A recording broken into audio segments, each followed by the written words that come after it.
माँ सिद्धांत recording studio Supaul.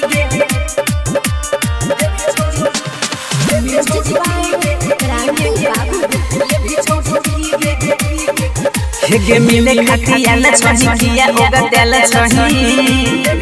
हेगे मिले खटिया न छही किया ओगा देल छही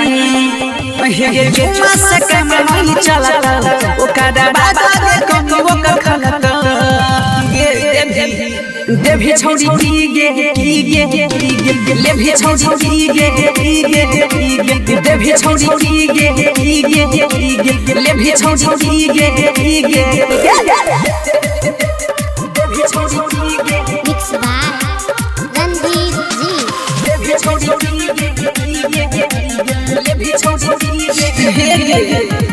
बाजा में कोसा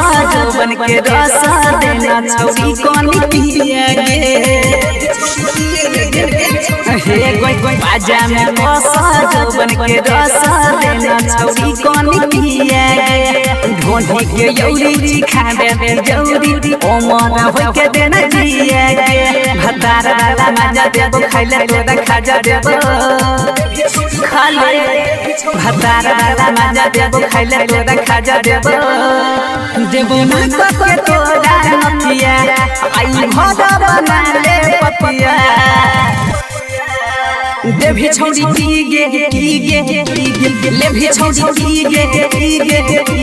देवी छोड़ी की गे लेभी छोड़ी की गे माँ सिद्धांत रिकॉर्डिंग स्टूडियो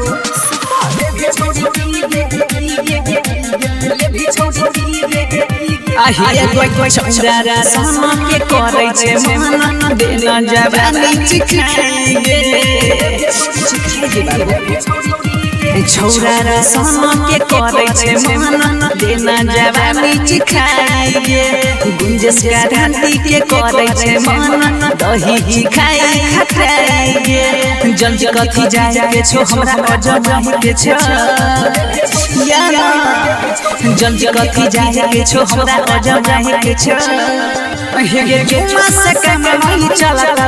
ओका बाबा के कम ओका खलत देवी छोड़ी की गे लेभी छोड़ी की गे देवी छोड़ी की गे लेभी छोड़ी की गे Mixed by Ranveer Ji.